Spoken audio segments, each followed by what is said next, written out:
ahead and call the meeting to order. We now have quorum. Thank you guys for coming and providing us with quorum so we can move forward and hold our meeting this morning. Item A1, we need a motion to accept the agenda. Thank you, Lorena. Is there a second? Beth, thank you. All in favor? Any opposed?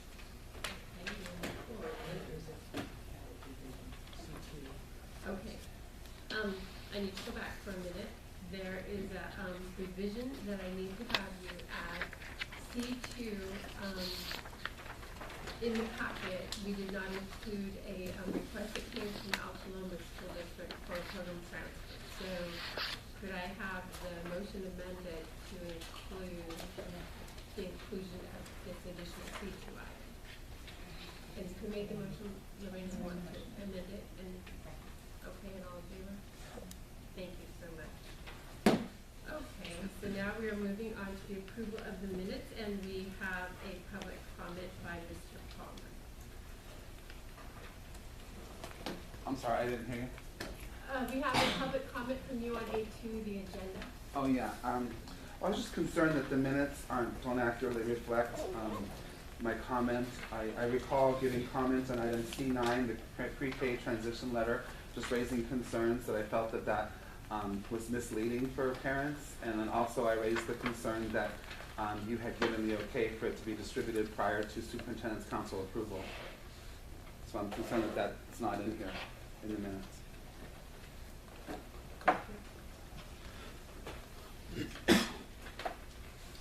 Okay, so I have a motion. Would you want to take a minute and read the minutes? Good morning, Susan.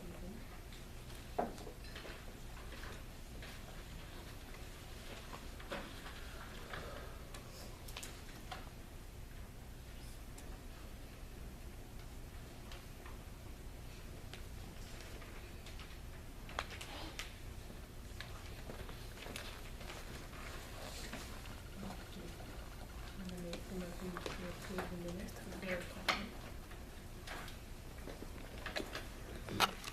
second? All in favor?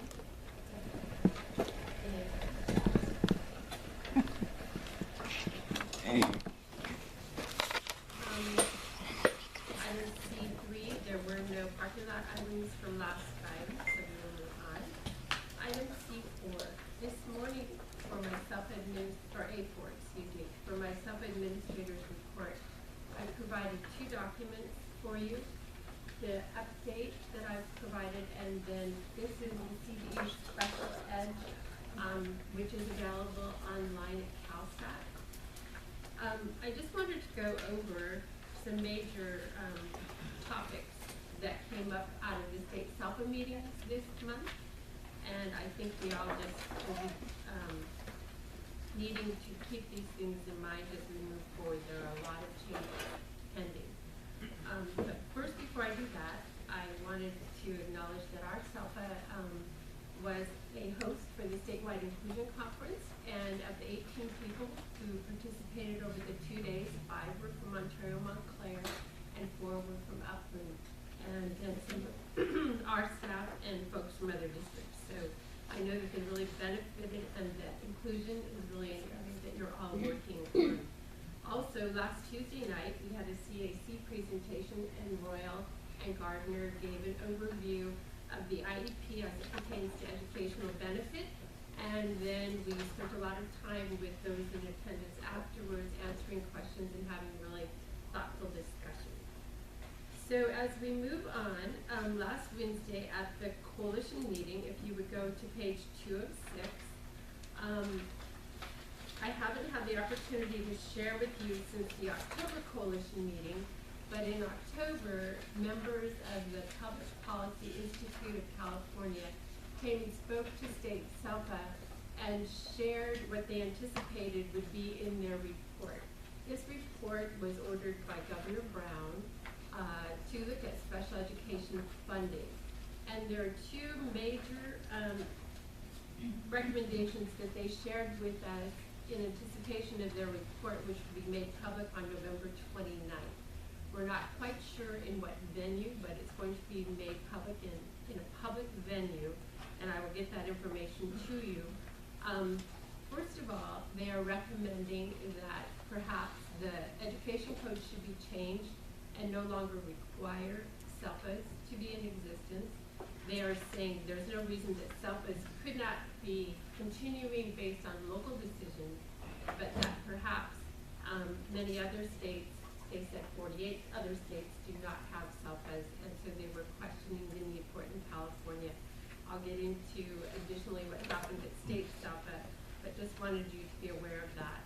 Also, they're recommending that the AB 602 funds, including mental health and our state special education dollars, be rolled right into LCFF.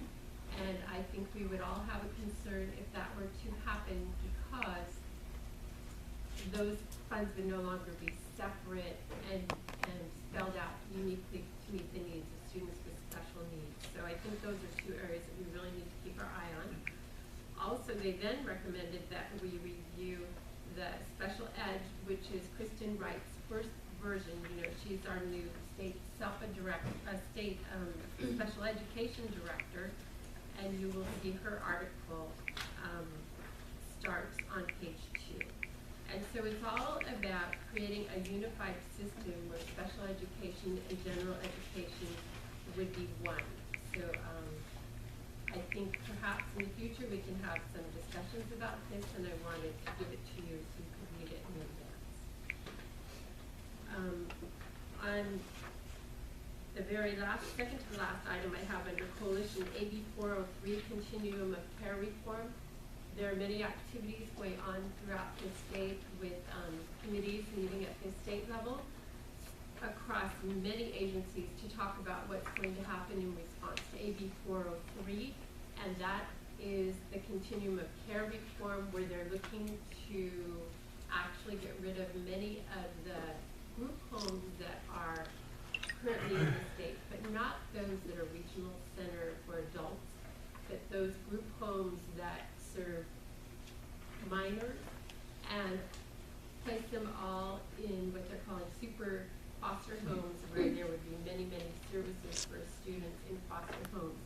The concern is, as you know, in California, we're really, really lacking on foster homes as it is. There's a deadline for this to all take place in January. For us in special education, there are a number of concerns because the new system would create higher reimbursement to foster families who take students who have IEPs. So then could there be more of a push, and could there be an issue with like over-identification? And also just would there be sufficient numbers of folks? So this is another thing we really need to keep our eyes on. And in terms of the out-of-home count funding, it remains to be seen what that would look like in the new system. Because as you know, currently, it's not on the beds that are filled, but on the number of beds that are in these skilled nursing facilities and group homes and foster homes. The LAO, the Legislative Analyst's Office, will be joining us in December at State SELPA. I think I've already shared with you that the CDE had said they were no longer going to approve NPAs, non-public agencies that provide SAI services, because that is the role of the public schools and the non-public schools. They have indicated, though, now they will be approving NPAs that provide tutoring. So that's another big shift too, so more needs to come on that. The next one that I really want you to focus on is the CDE is now saying that in order to use special education funding for MPA services such as speech, because many districts cannot fill with staff, and so they go to agencies to hire speech therapists, they're now saying that they would prefer to see master contracts and ISAs for every student who is receiving speech through an agency, which I know would be huge for all of you. So I will keep you informed as that moves along. The MPAs are being required to conduct an audit now, and the audit with a CPA is a minimum of $5,000 annually. So many of the MPAs are saying that is going to be a difficulty for them, and some are questioning whether or not they will continue to submit for certification with the CDEs. We had a presentation by Dr. Christine Olmstead on multi-tiered systems of supports. Orange County was awarded $30 million to scale up multi-tiered systems of supports, and California has been divided into 11 regions. We are region 10 for this purpose, and I have the name Sinead Bowman at the County Office of Ed is the lead for this for San Bernardino County, and you will have the opportunity to participate and have some funding if you want to follow up on that. In Inland Empire, we are hosting the ADR conference statewide. This year, attendance is limited to 350 across the state, and it will be held at the Riverside Convention Center. We have top names in ADR nationally as the keynote speakers, so I hope some people from our South will be able to attend. On page 4, there are many changes coming with Every Student Succeeds Act, and I especially wanted to point out to you that about the middle of the page, we will be required to track and monitor the progress of EL students with a disability as a subgroup. And the SS states there may be sanctions for students who have not been declassified after 5 years. So I just wanted to bring that forward for your attention. The Forms Committee is proposing a number of changes for July. Spelling will be removed from the assessment plan because that is not required under Ed Code. The assessment plan, social emotional, will be changed to social, emotional, and behavior. The statewide assessments form will be updated immediately to conform with current statewide assessments. So that is one change that will happen immediately, to have the CalAlts and other assessments in there. The ITP, which is currently the individualized transition plan, in July they will change plan to planning. There will be a drop-down list of options for accommodations and modifications, so you don't have to write them all in. Prior written notice will be changed to notice of action, and then in parentheses, prior written notice. And that again will happen in July.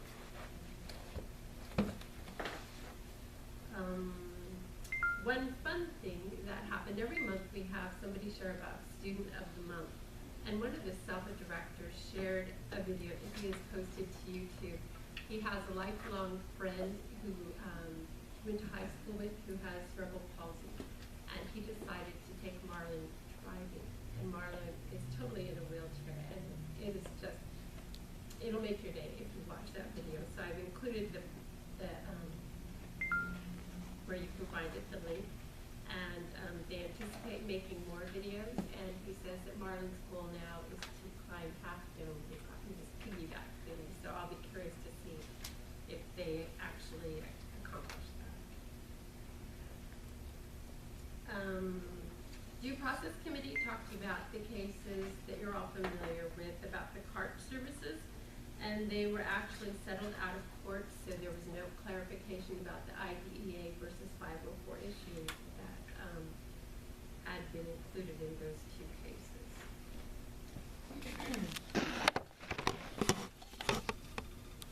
Some more information on page 5 about the Public Policy Institute of California. We had time for discussion by regions and gave our input, and that is all going to be consolidated. And some letters will be written. Nancy Lacaze from School Services and Alice Kessler will meet with the Education Management Group to access statewide perceptions about this proposed change. And then they will establish talking points tailored to specific audiences and engage the SELPA director members with information and strategies. And the report, as I said earlier, will be presented on November 29th. If you're high school level, the transition conference is going to be held in San Diego again this year. We have many members of our vocational team that are required to go each year so they can bring back information. And then finally, there was an email that came out from Nancy LaCause on Friday afternoon talking about the mental health audit. As you'll remember, there was SB 884 that required an audit for mental health services. That will be in the audit guide for 16-17, one time only. They will be looking to make sure that ERMS funds were spent according to how they were allocated. And we'll be talking about that. So, a lot going on. Alrighty, we'll move on to A5. Are there any directors, reports, anything you want to share about your districts?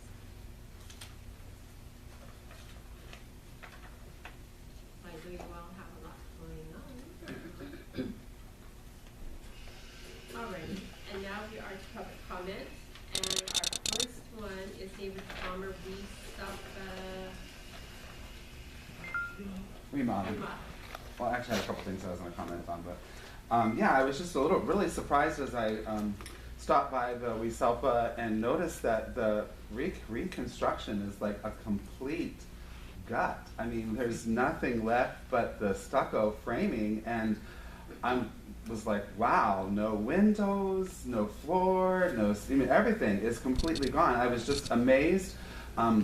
And as a parent, I'm wondering, where's the money coming from such an extensive remodel? And you know, it just kind of goes to the issue of doing away with the SELPA altogether. This is money that is wasted infrastructure, wasted administrative overhead. All this money could be helping our children instead. And I couldn't help but wonder if maybe this began from the mold complaint, because I did notice for the last year and a half that we weren't meeting in that back room where the mold complaint was made. And I did notice like all of the landscaping was pulled away from the building, all the digging around the building. So it's just raised a lot of questions in my mind about that remodel. Also, I wanted to comment on the CAC presentation. Well, if I could back up, it would be nice if the SELPA update was made available to the public ahead of time. There's a lot of information in there. It was kind of hard to, it was nice that you presented it and we could read along, but it was a lot to kind of digest and think about. A lot of things in there raised questions and concerns for me that in a moment's notice, it was hard to get up here and give comment and input on. So I would appreciate, as a member of the public, having that available ahead of time to review, to be aware of what's going on. One of the things in there was the CAC presentation, and I just wanted to bring to your attention, I believe everybody here in the public was at that CAC presentation, and probably the reason they're here this morning is because of how that CAC presentation was handled. If the material was just gone through, we would have been done in a half hour, although the meeting was slated to go for 2 hours. And when questions were being brought up by the public, that obviously Royal Lord and Gardner did not feel comfortable in answering in a public forum, they just ended the meeting early and dismissed everybody with more than an hour left of the meeting. And yes, they did hang around and answer questions of the public individually, but there were a lot of questions that were left on the table, unaddressed, unanswered in the public forum. It was just cut short. And then I'm also concerned about in the WeSelpa report about the audit, and you got the idea of the MPAs, needing to do an audit. I wish that you would conduct your own audits as you're supposed to, particularly with the contracts that you have